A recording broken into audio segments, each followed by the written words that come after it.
सिंधिया के खिलाफ अब मैदान में उतरेंगे मल्लिकार्जुन खड़गे। ग्वालियर चंबल संभाग में दम लगाएंगे खड़गे।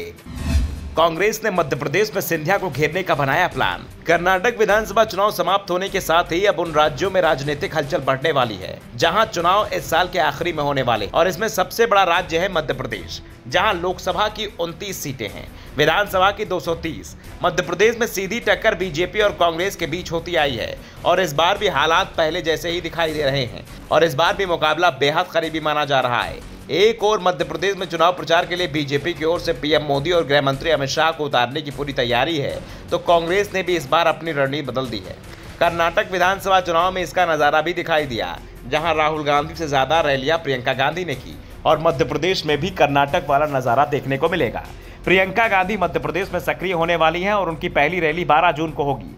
जबलपुर को महाकौशल का केंद्र माना जाता है। जबलपुर के सहारे प्रियंका पूरे महाकौशल को साधने की कोशिश करेंगे। इससे पहले राहुल गांधी भारत जोड़ो यात्रा में मालवा और निमाड़ के बड़े हिस्से को कवर कर चुके हैं।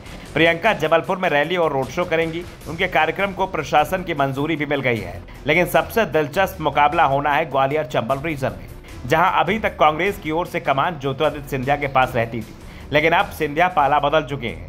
वो कांग्रेस छोड़कर बीजेपी में चले गए हैं और सिंधिया के कई समर्थक भी उनके साथ बीजेपी में चले गए हैं। ऐसे में सिंधिया को घेरने की रणनीति पार्टी अध्यक्ष मल्लिकार्जुन खड़गे ने खुद संभाल ली है।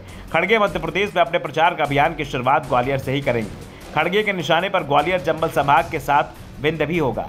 2018 के चुनाव में कांग्रेस ने ग्वालियर चंबल संभाग को स्वीप कर दिया था, लेकिन तब कहा गया था कि सिंधिया कांग्रेस की ओर से सीएम उम्मीदवार थे, जिस कारण से यहां के लोगों ने कांग्रेस उम्मीदवार को वोट दिए थे। तो दूसरी ओर विंध्य से बीजेपी को बड़ी जीत मिली थी। कभी कांग्रेस का गढ़ रहे विंध्य में 2018 में पूर्व सीएम अर्जुन सिंह के बेटे अजय सिंह चुरहट सीट से चुनाव हार गए थे। दरअसल कांग्रेस को पता है कि मध्य प्रदेश में इस बार बीजेपी पीएम मोदी के चेहरे पर ही चुनाव लड़ेगी, क्योंकि सीएम शिवराज के चेहरे पर वो 2018 का चुनाव लड़ चुकी है, जिसमें उसे हार मिली थी। लेकिन सिंधिया की बगावत के चलते शिवराज सिंह चौहान को 15 महीने बाद ही सीएम पद फिर से मिल गया था। इसलिए बीजेपी का पूरा फोकस मोदी शाह के इलेक्शन कैंपेन पर होगा। यही वजह है कि कांग्रेसी राहुल प्रियंका के साथ पार्टी के राष्ट्रीय नेताओं के जरिए चुनाव प्रचार में खुद को मजबूत बनाने की तैयारी में है, और बीजेपी के इलेक्शन कैंपेन के जवाब में कांग्रेस ताबड़तोड़ चुनावी कार्यक्रम बनाने की तैयारी में जुटी है। कांग्रेस नेता दावा कर रहे हैं कि जब तक मध्य प्रदेश में विधानसभा चुनाव का ऐलान होगा, तब तक कोशिश ये रहेगी कि कांग्रेस के शीर्ष नेताओं की एक सभा हर जिले में करा दी जाए, जिससे जिले के कार्यकर्ताओं में उत्साह आ सके। इसके साथ ही कांग्रेस ने यह भी संकेत दे दिए हैं कि इस बार वो चुनाव प्रचार में किसी भी तरह कमी नहीं छोड़ेगी। बीजेपी को उसकी भाषा में जवाब दिया जाएगा। सड़क से लेकर सोशल मीडिया तक कांग्रेस अपनी टीम को मजबूत करने की कोशिश में जुटी है और इस काम में उसे सफलता भी मिलते दिख रही है। कांग्रेस चुनाव की तैयारियों में जुटी हुई है। दूसरी ओर कांग्रेस के इलेक्शन कैंपेन प्लान पर मंत्री विश्वास सारंग ने भी निशाना साधा है। उन्होंने कहा कि चुनावी मौसम में कांग्रेस के नेता महाकाल के दर्शन भी करेंगे, नर्मदा में डुबकी भी लगाएंगे, लेकिन चुनाव में बीजेपी की जीत पर कोई असर नहीं होगा।